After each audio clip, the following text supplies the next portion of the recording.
Bienvenue sur Info Live TV, nous sommes le mercredi 5 mars, Ephraim Mellet pour un flash d'information. L'Iran continue de réarmer le Hezbollah avec des missiles qui transitent dorénavant par la Turquie. Selon des responsables israéliens, ces livraisons se produiraient cependant à l'insu des autorités turques qui n'ont jamais autorisé une telle utilisation de leur territoire. L'arsenal livré au Hezbollah, et qui comprendrait des missiles de longue portée capables d'atteindre Dimona, serait acheminé par convoi ou par avion d'Iran, transiterait par la Turquie, avant de rejoindre finalement la Syrie et le Liban.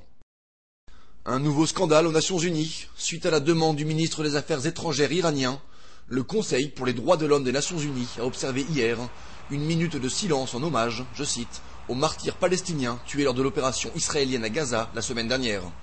Le ministre iranien a fait référence à un verset du Coran avant de demander à l'Assemblée de se recueillir. Une minute de silence a été observée par les membres du Conseil.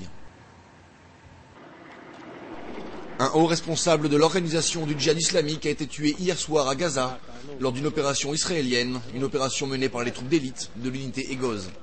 Un peu plus tôt dans la soirée, les forces spéciales israéliennes avaient encerclé la maison du chef terroriste.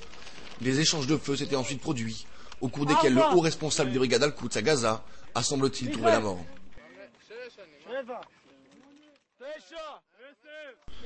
Une nouvelle sirène d'alarme annonçant la chute imminente d'une roquette va être mise en place à Ashkelon, un système plus performant que celui existant actuellement.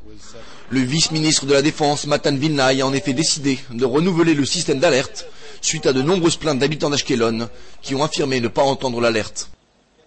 Les livraisons de denrées humanitaires vers la bande de Gaza continuent malgré les tirs de roquettes sur Israël. 3 points de passage entre Israël et la bande de Gaza ont été ouverts hier, permettant le passage de 160 camions d'aide humanitaire. 20 camions ont ainsi passé le point de passage de Keren Shalom, 60 autres le point de Soufa, et 80 autres camions ont transporté vivres et médicaments vers Gaza via le point de passage de Karni. Enfin, économie pour finir ce journal, avec une nouvelle encourageante pour l'économie israélienne.